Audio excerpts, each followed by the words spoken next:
دیکھیں وقار صاحب، یہ اس سے پہلے علی گور خان بلوچ صاحب جو کہ نون لیگ کے کینڈیڈیٹ ہیں اور یہاں پر M.N.A رہے ہیں، اور نون لیگ جو ہے 97 نون لیگ کا گڑھ سمجھا جاتا ہے، یہ سبھی کو پتہ ہے، زبان زد عام ہے۔ تو اس تناظر میں یہاں پر ہمایوں اختر کا آنا تو ایک علاقے کے لیے ایک سرپرائز ہے، اور کسی کے یہ گمان میں نہیں تھا کہ اس طرح کی قیادت جو ہے اس حلقے میں آئے گی۔ تو صاف ظاہر ہے اب جس طرح سے جو ہمایوں اختر صاحب کی جو کیمپین چل رہی ہے، اس کے ساتھ جتوئی کا جو پینل بنا ہے، اس سے ان کی کیمپین میں جو ہے وہ زیادہ تیزی آئی ہے، اور انہوں نے اس گفتگو میں بھی جب وہ بات کر رہے تھے جلسے سے وہ لشاریہ میں، تو وہاں پر انہوں نے اس چیز کا اعتراف بھی کیا ہے کہ جتوئی جو ہے وہ جو اس کے دل میں ہوتا ہے وہ منہ پہ کہہ دیتا ہے۔ تو اس طرح کا مجھے بھائی ملا ہے اور بڑا پیار مل رہا ہے لوگوں سے۔ تو دوسرا، انہوں نے یہ جو گفتگو کی تھی، اصل میں جب انہوں نے پریس کانفرنس کی تھی پریس کلب میں بھی، تو اس وقت بھی انہوں نے یہی کہا تھا۔ اصل میں علی گور خان بلوچ صاحب نے ایک سپیچ کی تھی ایک جگہ پہ جلسے میں، تو انہوں نے وہاں پر کچھ الزامات لگائے تھے ان پر کہ یہ جو شوگر مافیا ہے، انہوں نے کسانوں کا پیسہ کھایا ہے، کٹوتی کی ہے، اس طرح کے معاملات کا انہوں نے ذکر کیا تھا۔ صاحب ان کا ساتھ یہ بھی کہنا تھا کہ علی گور خان بلوچ کا کہ سرمایہ لگا کر ووٹرز کو خریدنے کی کوشش کی جا رہی، جو ان کا یہ الزام ہے کہ پیسے کی بولیاں لگائی جا رہی ہیں، اس میں کتنی صداقت ہے؟ دیکھیں، اس میں ہمارے سامنے تو کوئی اس طرح کا واقعہ رپورٹ نہیں ہوا، یہ نہ ہمیں کسی نے بتایا اس طرح کی کوئی بھی بات جو ہے نا، اس میں کوئی صداقت نہیں ہے کہ ووٹ کے لیے کسی کو انہوں نے پیسہ دیا ہو، اگر کیونکہ یہ بات چھپی نہیں رہتی، ڈھکی چھپی نہیں ہوتی، اس طرح کے کوئی معاملات نہیں ہیں۔ لیکن وہ بھی ایک سیاسی ہیں، سیاسی للکار تو ہوتی ہے، ایک دوسرے پہ تنقید بھی ہوتی ہے، سارے معاملات ہوتے ہیں۔ تو یہ اصل میں جو علی گور خان بلوچ صاحب نے سپیچ کی تھی، اس کا یہ جواب تھا جو انہوں نے ٹارگٹ کیا تھا ہمایوں اختر صاحب کو۔ تو اس کا جواباً انہوں نے یہ کہا کہ جناب، ہم ایک تو اپنے جو ووٹرز ہیں ان کے ہم پیچھے کھڑے ہیں، میں ہمایوں اختر یہاں سے نہیں جاؤں گا، میں ادھر ہی ہوں۔ مطلب لوگوں کو یہ گمان ہے کہ یہ مطلب بعد میں چلا جائے گا یہاں سے، تو اس نے یہ اپنا جو ہے اظہار کیا ان الفاظ میں کہ میں یہاں سے نہیں جانے والا، اور میں مطلب نا مجھے کسی سے ڈرنے کی ضرورت نہیں ہے۔ پھر انہوں نے بعد میں اپنی کچھ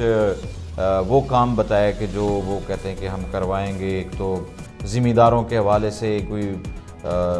جگہ ہوگی جس میں ان کا جو فصل ہے وہ رکھ سکیں گے، اس طرح کوئی بینک نے گورنمنٹ کی طرف سے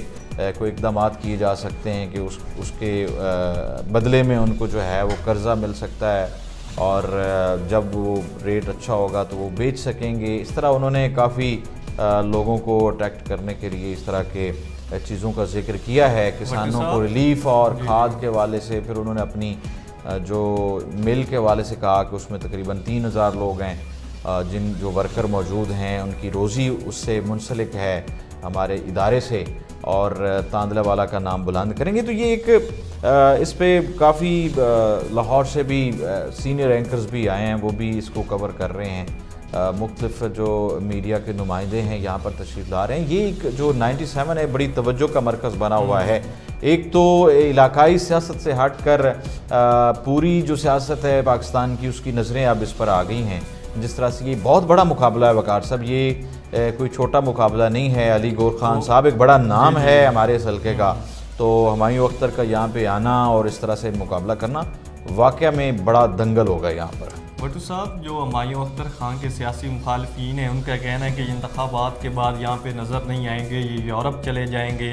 تو اس صورت میں ووٹرز کو یہ باتیں کس حد تک اثر انداز کریں گی، اور اس کے لیے ہمایوں اختر صاحب کے لیے کون سی مشکلات یہاں پہ پیدا ہو سکتی ہے؟ اور ساتھ جو PP 103 ہے، وہاں پہ سکندر جتوئی صاحب، PP 102 میں سکندر جتوئی صاحب ہیں، اسی طرح PP 103 میں استقامت پاکستان پارٹی کے ایک امیدوار ہوں گے۔ تو ان حالات میں چونکہ یہ ایک نیو حلقہ ہے، تو سیاسی مخالفین کا ساتھ یہ کہنا ہے کہ الیکشن کے بعد یہ یہاں پہ نہیں ہوں گے۔ تو آپ ان حالات میں دیکھتے ہیں کہ ہمایوں اختر صاحب کو جو ووٹر ہیں ان کو کس حد تک نقصان ہو سکتا ہے؟ دیکھیں، اثر انداز تو یہ چیزیں ہوتی ہیں، یہ میں نے پہلے بھی ذکر کیا ہے کہ یہ چیز تو لوگوں کے دل و دماغ میں ہے، کہ مطلب یہ پھر واپس چلے جائیں گے، اور اسی بات کا انہوں نے اظہار کیا یہ جو انہوں نے کل گزشتہ روز گفتگو کی ایک جلسے میں لشاریہ میں، تو مطلب لوگوں کی اس سوال کا انہوں نے جواب دیا ہے کہ میں یہاں پر ہی ہوں، میں کہیں نہیں جا رہا، میرا نہیں انہوں نے یہ بھی کہا کہ میرا ایک گھر جو ہے وہ شوگر مل میں بھی ہے، تاندلہ والا شوگر مل میں بھی، اور کافی انہوں نے لوگوں کو مطلب جو جس طرح ایک منشور ہوتا ہے پارٹی کا، تو انہوں نے اپنی منشور کے حوالے سے آگاہ کیا ہے کسانوں کو اور دوستوں کو، تو باقی اثر انداز ہوتا ہے، صاف ظاہر ہے ایک یہاں کے جو باسی ہیں انہوں نے ادھر ہی رہنا ہے، اور جو ادھر کے لوگ ہوتے ہیں ایک بانڈنگز ہوتی ہیں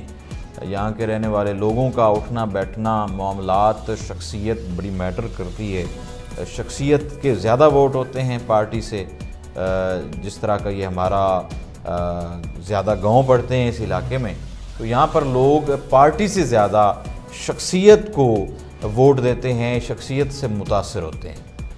تو بھٹو صاحب یہاں پہ اب ہم بات کریں گے، عائشہ رجب بلوچ صاحب ہیں، سابقہ لیگی MNA بھی ہیں، وہ آج سے چند دن پہلے بڑی ایکٹیو نظر آ رہی تھی، آج کل وہ منظر عام سے غائب ہیں، لیکن انہوں نے ساتھ یہ بھی اعلان کیا تھا جب کاغذات نامزدگی جمع کروائے تھے کہ میں ہر صورت N97 سے الیکشن لڑوں گی، تو کیا آپ کے خیال میں اس کا نقصان کس جماعت کو ہوگا اور کس امیدوار کے ووٹ بینک کو یہ متاثر کریں گی عائشہ رجب بلوچ صاحب؟ دیکھیں وقار صاحب، اس سے عائشہ رجب جو ہیں ان کے علاوہ تو کسی کو نقصان نہیں ہے، کیونکہ ان کو تھا کہ ان کو ٹکٹ ملے گا، تو نو لیگ نے پارٹی نے ان کو ٹکٹ نہیں دیا، پہلے وہ مخصوص نشست پر تھیں، تو ان کا کوئی اتنا زیادہ انٹریکشن نہیں تھا ووٹرز کے ساتھ، حلقے کے ساتھ، لیکن یہ کچھ عرصہ پہلے وہ تھوڑا سا متحرک ضرور ہوئے ہیں، اور کافی انہوں نے میٹنگز بھی کی ہیں، مختلف لوگوں سے ان کی ملاقاتوں کا سلسلہ بھی رہا ہے، لیکن جیسے ہی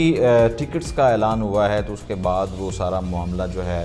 وہ پیچھے چلا گیا ہے، لیکن یہ ہے کہ جس طرح سے بیک ڈور ڈپلومیسی ہوتی ہے، اسی طرح بیک ڈور جو خبریں آ رہی ہیں کہ ہو سکتا ہے اگر ان کو PTI سے کوئی اپرچونٹی ملے تو وہ PTI کو بھی جوائن کر سکتی ہیں، لیکن یہ تو کہنا قبل از وقت ہوگا، کیونکہ PTI کے لیے آلریڈی پہلے بہت ساری مشکلات ہیں اور کینڈیڈیٹ بھی پہلے موجود ہیں جنہوں نے بڑی قربانیاں دی ہیں اس کے لیے۔ اگر اس طرح ہوتا ہے تو اس کا صاف ظاہر بلوچ فیملی کا ووٹ پر اثر ہوگا، اس کا کافی سارا اثر ہوگا۔ تو بھٹو صاحب N97 میں جماعت اسلامی بہت متحرک نظر آ رہی ہیں، ان کے امیدوار ہیں پیر مدثر احمد شاہ، وہ فلاحی سرگرمیوں میں کافی ایکٹیو نظر آ رہے ہیں، تو کیا ان کا یہ بھی کہنا تھا کہ N97 سے جماعت اسلامی سرپرائز دے گی، تو آپ کے خیال میں پیر مدثر احمد شاہ کا ان حالات میں ایکٹیو نظر آنا اور اس کے ساتھ ان کا کہنا کہ سرپرائز دینا، آپ کے ان کے اس بیان کو کس نظر سے دیکھتے ہیں؟ دیکھیں سرپرائز دینا تو اس حوالے سے تو میں کچھ کہہ نہیں سکتا، لیکن جماعت اسلامی کا جو مدثر احمد شاہ صاحب جو ہیں، ان کا جو فلاحی کام ہے وہ قابل تعریف ہے، اور یہاں پر جس طرح یتیموں کے لیے، غریبوں کے لیے اور مطلب وہ کام کرتے ہیں، راشن تقسیم کروانا، جو مطلب کچھ ان کے جو تنظیمیں ہیں ان کے ذریعے سے ان کا کافی ورک ہے علاقے میں، لیکن ہمارا جو ووٹر ہے، ووٹر اتنا اٹریکٹ نہیں ہوتا اس طرف، شاید کیونکہ ہمارا جو ووٹر ہے وہ روایتی سیاست سے زیادہ اٹریکٹ ہوتا ہے، جو کیونکہ یہاں پر تھانہ کچہری کی سیاست زیادہ چلتی ہے، اس سے زیادہ اٹریکٹ ہوتا ہے ووٹر، کیونکہ ان کے کام اور ان کی ترجیحات جو ہیں ووٹرز کی، وہ تھانہ کچہری ہے، ان کی ترجیحات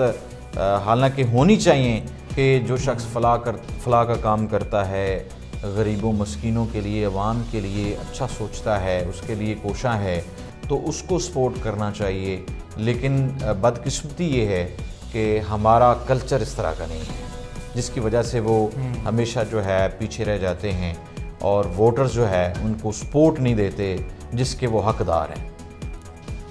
ناظرین، آج ہم نے بات کی PTI سے جو بلے کا نشان دوبارہ واپس لے لیا گیا، الیکشن کمیشن کی نظر ثانی جو اپیل تھی پشاور ہائی کورٹ نے اس کو منظور کر لیا، اور اس کے ساتھ بریسٹر گور چیئرمین PTI کا سپریم کورٹ جانے کا اعلان، اس کے ساتھ N97 فیصل آباد کا حلقہ ہے جو آج کل میڈیا کی توجہ کا مرکز بنا ہوا ہے، اس پر ہم نے بات کی، اور اسٹوڈیو میں میرے ساتھ موجود تھے سینئر اینالسٹ اور جرنلسٹ عمر خطاب وٹو صاحب تو محمد وقار حسین کو ای ٹی وی کے ساتھ دیجیے اجازت اور اپنے فیڈ بیک سے لازمی آگاہ کیجیے گا۔